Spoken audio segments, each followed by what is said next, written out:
que durante estos días se está hablando de una comunicación que tuvo nuestro presidente Alberto Fernández con Xi Jinping, el presidente de la República Popular China, por un acuerdo con por la vacuna que está desarrollando Sinopharm allí en China. Para esto y otros temas vamos a tener una comunicación. Permítanme un veloz prolegómeno para referirme a con quién vamos a hablar. Ahora es columnista en un talk show en Hubei TV, allí se llama Informal Talks, en la TV pública china. Él es argentino, de aquí de San Vicente, y hoy día es una personalidad allí en China, es un influencer en redes sociales, tiene casi 2 millones de seguidores en Weibo, que es la plataforma allí en China. Pero es nuestro, es argentino, él es licenciado en Filología China, con un máster de Comercio Exterior y Economía, ambos títulos de allí de la Universidad de Estudios Internacionales de Beijing. Hablo de Brian González. Hola Brian, Donato y Valedoble, te saludamos, ¿cómo estás? Hola, ¿qué tal, Horacio? Mucho gusto. ¿Cómo va? Bueno, primero lo primero, Brian, ¿cómo apareció tu vínculo, tu apasionamiento por la cultura china? Bueno, yo empecé a estudiar chino a los 15 años. Un día se me ocurrió de la nada empezar a estudiar, no sé, yo le digo que fue el destino, porque en realidad, imagínate que el mayor contacto con China que podemos tener en San Vicente, un pueblo del conurbano, sí, es el supermercado chino. Así Exacto. Que no sé por qué se me ocurrió estudiar chino y a los 15 años empecé. Y a los 18, porque me había ganado una beca justamente para estudiar el idioma allá en China, a los 18 me fui a estudiar. Bueno, hice mi licenciatura, 4 años, y después mi maestría en Economía y en Comercio Exterior, otros 3 años más. Así que eso fue mi primer contacto con China. Exacto, y hablamos de culturas sumamente diferentes. ¿Qué fue lo más difícil a la hora de vivir allí, lo más difícil de incorporar y lo más difícil de abandonar de la cultura argentina? Yo creo que al principio costaba mucho el tema de adaptarse a la comida, ¿no? O sea, nosotros en Argentina comemos, comparado con China, comemos muy sencillo. Mira. Entonces son sabores muy fuertes los que se manejan en China, hay mucho aceite, mucho picante, mucho cilantro, así que esos sabores me habían costado mucho, ¿no?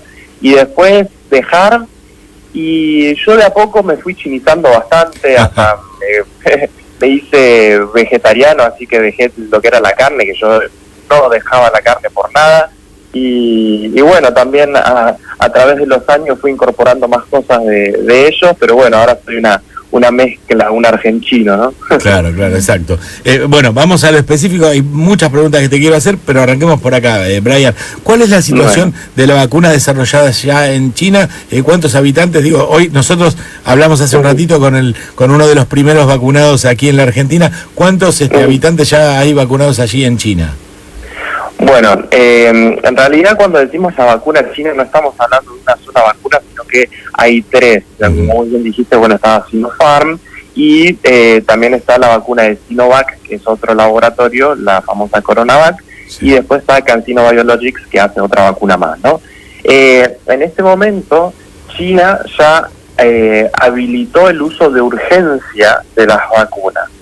Entonces, eso hace posible que una cierta cantidad de personas, que es 1 millón de personas, ya se la hayan puesto. Y esto es para trabajadores de la primera línea, digamos, también para los trabajadores de la cadena de frío, transportistas y los empleados de mercados de alimentos, básicamente. Esos son los que se han puesto las vacunas chinas en China. Pero también tenemos que ver lo que ha pasado en el mundo, ¿no? Por ejemplo, a partir del 9 de diciembre de este año, obviamente, los Emiratos Árabes Unidos aprobaron y autorizaron la vacuna china de Sinopharm. Lo mismo pasó en Bahrein, que es otro paísito ahí chiquito al lado de Emiratos Árabes Unidos. Exacto. Entonces, tenemos que no solo China la aprobó para su uso de urgencia, sino que otros países también. Y son vacunas, estas 3 que te acabo de nombrar, son vacunas que ya están en fase 3. Que comparado con otras vacunas, por ejemplo la de Pfizer, Moderna o Oxford, esas también están en fase 3. Exacto. Esa es la situación. Exacto. En ese sentido, ¿cómo vive el pueblo chino? Digo, estamos a mucho más que las decenas de kilómetros que nos separan. ¿Cómo vive el pueblo chino la situación? Mira, por decirte, Brian, ayer estaba viendo un documental, pero de los 90, y veía un lugar de juegos, era un documental creo que de juegos electrónicos, y veía un montón de gente en China que estaba en un lugar cerrado y estaban con barbijo. Digo, la conducta, el comportamiento de esa profilaxis es histórico. ¿Cómo están viviendo la pandemia, esta situación? Exacto, bueno, ya el uso de barbijos es se acostumbra, ¿no? Porque justamente en ciudades grandes lo que sucedía era, por ejemplo, el tema de la contaminación, se utilizaba barbijo. Y bueno, cuando hubo brotes importantes de epidemia, por ejemplo, gripe aviar o SARS, también ya la gente se acostumbra a que, hay que ponerse un barbijo por las dudas. Entonces, hasta el momento, por ejemplo, la pandemia está controlada dentro del territorio chino. Entonces, tenemos un promedio en el mes de diciembre que diariamente hay 15 contagios diarios. O sea, es muy poco, es casi nada comparado con lo de los países occidentales, ¿no? Pero aún así, la gente cuando va a lugares públicos se pone barbijo, porque se considera que todavía está la posibilidad de que haya un rebrote más grande. Y hay pequeños rebrotes, obviamente, pero son rebrotes de 22 casos diarios. Por ejemplo, últimamente, el rebrote más reciente, hace 2 días, es de Beijing y otra ciudad que se llama Dalian en la provincia de Liaoning, en el norte de China.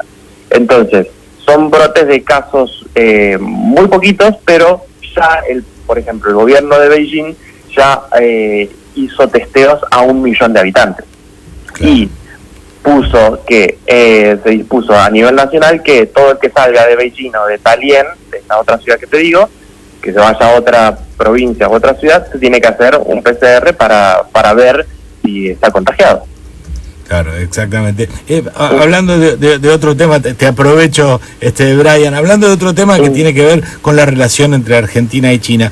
Hay mucha especulación, digo, la relación es histórica, tenemos los swaps chinos que cuentan ahí como reservas de nuestro Banco Central, pero se habla mucho, hay mucha opinión en contra respecto a la instalación de granjas aquí para la producción porcina, y muchas veces se habla de China como en un intento imperialista por salir a conquistar el mundo, sobre todo a países con algún grado de vulnerabilidad como el nuestro. ¿Cómo lo ves vos? Es importante tu opinión en ese sentido. Bueno, yo en esto lo he analizado también desde el punto de vista económico del comercio internacional, ¿no? Lo que sucede es que el precio del cerdo, de la carne porcina en China, ha aumentado muchísimo en estos últimos años. Entonces, ¿qué pasa cuando? ¿Por qué? ¿Cuál es la razón? Es que hay demasiada demanda de carne porcina porque la gente tiene más poder adquisitivo y empieza a comer más carne. Eso se ha dado en la historia siempre, ¿no? Entonces, ¿qué pasa?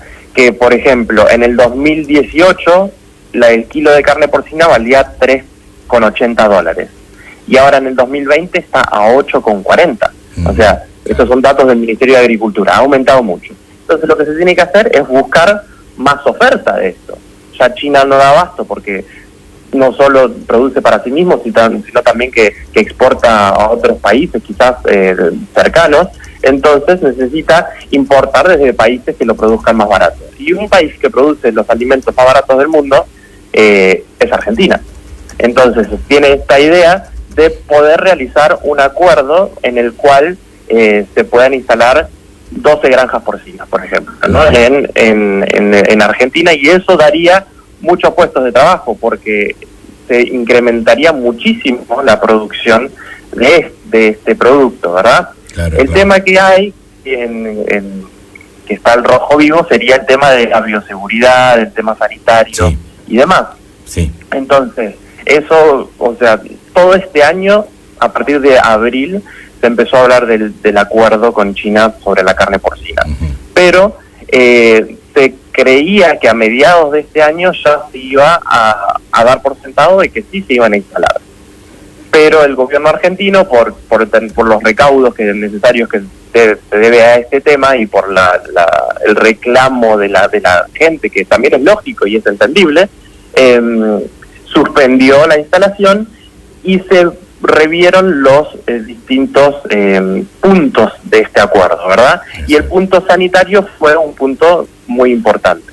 Entonces, hasta noviembre se estuvieron revisando esos puntos y se incluyeron cláusulas de niveles sanitarios y de higiene muy altos, incluso desde a un nivel mundial, a un nivel muy alto, pero que eso lo tiene que garantizar la Argentina. Claro, por supuesto. China lo que va a hacer es comprar. Exactamente. Pero Argentina, vos manejate. Va a tener que garantizar esos niveles de, claro, ese compromiso con el medio ambiente y la salubridad, exactamente. Exactamente. Brian, te agradezco un montonazo y permitime que te volvamos a consultar en algún momento porque este tema da para mucho el vínculo, el tema del vínculo entre Argentina y China da para mucho y sos opinión más que autorizada y también quiero hablar con vos, pero hoy nos quedamos sin tiempo, pero quiero hablar con vos de qué se trata ser un influencer en China, digo, un argentino en China. Así que te agradezco mucho y queda abierto este puente para volver a charlar con vos, te agradezco un montón, Brian. Gracias a ustedes y feliz año. Igualmente. Hablamos con Brian González, interesantísima la charla y para continuar.